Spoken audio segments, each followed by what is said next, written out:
नमस्ते, मेरो नाम अस्मिता राहुल। म सुदूरपश्चिम बाजुराबाट हो।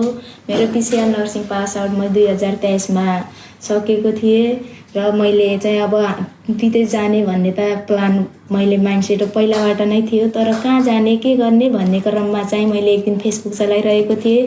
त्यो समयमा चाहिँ मैले चाहिँ जेपिआर नर्सिङ कन्सल्टेन्सीको भ्याकेन्सी पाएँ। भ्याकेन्सी पाउँदाखेरि चाहिँ मलाई त्यहाँबाट मेसेज आयो दुबईको लागि चाहिँ यसले चाहिँ डिआरसी लाइसेन्स प्रोभाइड गर्ने रहेछ। कसरी गर्ने, डिआरसी भनेको के हो भन्ने कुरा त मलाई थाहा थिएन। त्यहाँ जेपिआरबाट चाहिँ हामीलाई फुल इन्फर्मेसन दिनुभयो। मैले डिआरसी लाइसेन्स प्रिपरेसन गरेँ र डिआरसी पास आउट गरेँ। अहिले म हाल दुबईमा छु। जेपिआरको आफ्नै नर्सिङ केयर सेन्टर भएकोले एकदमै राम्रो छ।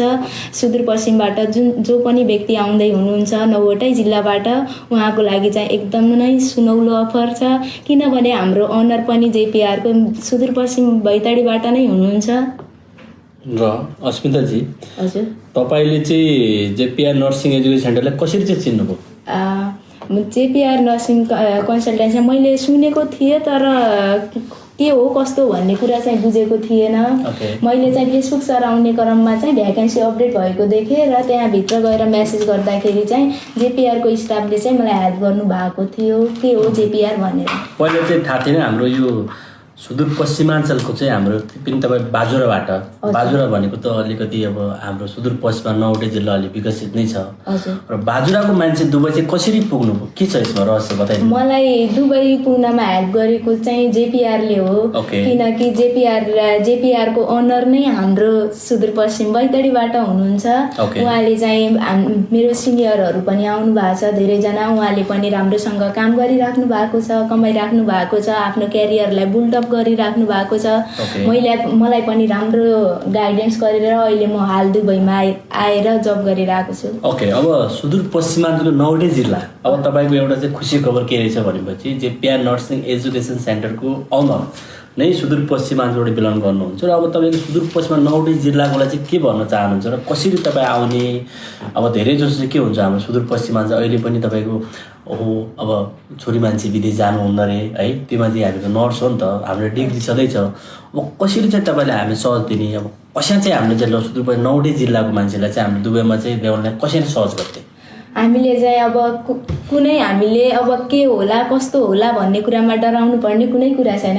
किनकि ओनर नै हाम्रो आफ्नो ठाउँको भएपछि हामीलाई त कुनै डर छैन। किनकि हरेक कुरा पनि हामीले सहजै मेन्टेन गर्न सक्छौँ। फ्यामिली मेम्बरलाई पनि कन्भिन्स गराउन सक्छौँ।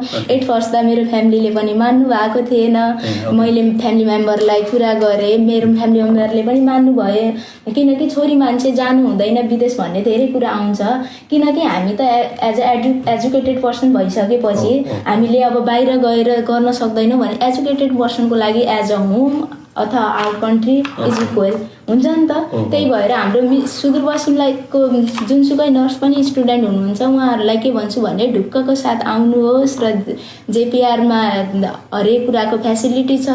यहाँ आएर पनि कहाँ बस्ने के गर्ने भन्ने कुनै पनि दुविधाहरू छैन। किनकि आफ्नै होस्टेल छ, खाना पकाउने मान्छे छन्, मजाले खाने, हरेक ड्राइभिङको फेसिलिटी छ, जब पनि आफ्नै नर्सिङ केयर होम छ, अनि इन्टरभ्यू दिने आफ्नै केयर होममा पनि काम पाउँछ। र तपाईँले चाहिँ आएर चाहिँ कस्तो तपाईँले अनुभव भयो जेपिआरमा आइसकेपछि? जति जेपिआरले नेपालबाट भनेको कुराहरू कतिको पाउनुभयो, कसरी गाइडिङ गर्नुभएको छ र कति तपाईँको आउने बित्तिकै कति दिनमा तपाईँले जब प्राप्त गर्नुभयो र नेपाली चाहिँ कति कमाइराख्नु भएको छ? धेरैको गुनासो के छ भनेपछि ल हामी दुबई त जाने, दुबई गइसकेपछि अब नेपालमा नेपाली कति पैसा कमाइने होला, कस्तो काम होला, काम गर्दाखेरि के सहज हुन्छ त्यो पनि भनिदिनु न। आएको मैले 1 हप्ताभित्र चाहिँ जब पाएँ। जब अहिले चाहिँ नेपालको स्यालेरी मिनिमम 1.5 लाख छ। अनि मैले जुन जेपिआरले नेपालमा मलाई काउन्सिलिङ गर्दाखेरि भनेको थियो बस्नको लागि सुविधा छ, तपाईँ इन्टरभ्यूमा जानुहुन्छ भने ड्राइभिङको फेसिलिटी छ भनेको थियो, जुन भनेको थियो त्यो पूर्ण मैले फेसिलिटी पनि प्रोभाइड गरेँ। म एकदमै खुसी छु जेपिआरको यो म्यानेजमेन्ट टिम। तपाईँले चाहिँ हजुरले चाहिँ तपाईँको जस्तै एकोमोडेसन, ट्रान्सपोर्टेसन, जब प्रोभाइड जेपिआरले भनेर पठाउनु भएको त्यो चाहिँ पुरा भयो होइन त? अब ठिक छ।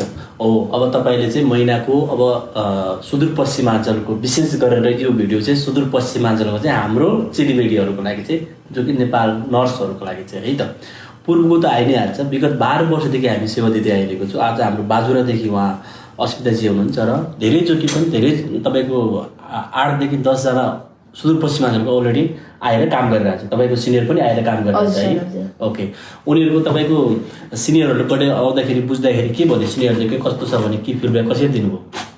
फिडब्याक दिँदाखेरि मैले चाहिँ अब हो दिन त जेपिआर टिमले दियो मलाई कुनै पनि नलेजहरू। एज अ मेरो सिनियर पनि जेपिआरबाटै आएको हुनाले अझ मलाई ट्रस्ट गर्न चाहिँ अझ धेरै हेल्प गर्यो। सिनियरहरूले भन्नुभयो कि धेरै होमकेयर छन् नेपालमा, कन्सल्टेन्सी भएको तर दुबईमा चाहिँ कुनै पनि अफिस नभएको। उनीहरूले पैसा लिन त पैसा सबैले नै लाग्छ होइन, किनकि अब यहाँ आएर अलपत्र पर्छन्, कसैलाई यो फेसिलिटी दिन्छ भन्ने त्यो फेसिलिटी पाएको हुँदैन। हाम्रो जेपिआरले चाहिँ जुन फेसिलिटी नेपालमा काउन्सिलिङ गर्दा भनेको हुन्छ त्यो पुरा फेसिलिटी दिएको छ। मेरो सिनियरबाट पनि मैले इन्फर्मेसन पाएँ, आफूले पनि जेपिआर कन्सल्टेन्सीमा भिजिट गरेर आफैले पनि धेरै इन्फर्मेसन पाएँ र म आएर पनि धेरै खुसी छु। ओके, तपाईँको सिनियरहरूको 2-4 नाम भन्न सकिन्छ को आएको थियो भनेर? निरा विष्ट, आरती अधिकारी, लियासा बुढा। ओके, सुदूरपश्चिमाञ्चल अब चाहिँ पछिल्लो अपडेट हेरेर अहिले अपडेट चाहिँ सुदूरपश्चिम नर्सहरू चाहिँ अब हामीले पनि विदेश जानुपर्ने रहेछ भनेर। त्यही माथि सुदूरपश्चिमाञ्चलको चाहिँ एकदमै तपाईँको गुड पोइन्ट के छ भनेपछि हाम्रै सुदूरपश्चिमाञ्चलको एकजना कम्पनी होल्डर नै सुदूरपश्चिमाञ्चल छ भनेपछि त सुदूरपश्चिममा अलिकति फाइदा होला नि त, के तपाईँलाई सहज होला नि त आउनलाई। किनभनेपछि भोलि के भन्नलाई पनि आफ्नै गाउँठाउँको मान्छे झन् तपाईँलाई त राम्रो होला नि त। के छ त्यसमा के भन्नुहुन्छ? अझ आउने नर्सहरूलाई चाहिँ के भन्नुहुन्छ? आउने नर्सलाई म के भन्न चाहन्छु भने ओनर चाहिँ हाम्रै सुदूरपश्चिमबाट हुनुहुन्छ। हामीलाई कुनै पनि गाह्रो पर्दा अनि कुनै पनि फाइनेन्सियल प्रब्लम पर्दा सरले चाहिँ फुल गाइडेन्स गर्नुहुन्छ। त्यसको लागि सरसँग कन्ट्याक्टमा रहेर आफ्नो प्रब्लमहरूलाई सुनाएर सरले चाहिँ प्रब्लम सोल्भ गरिदिनुहुन्छ भन्न चाहन्छु। ओके, दिया नमस्ते।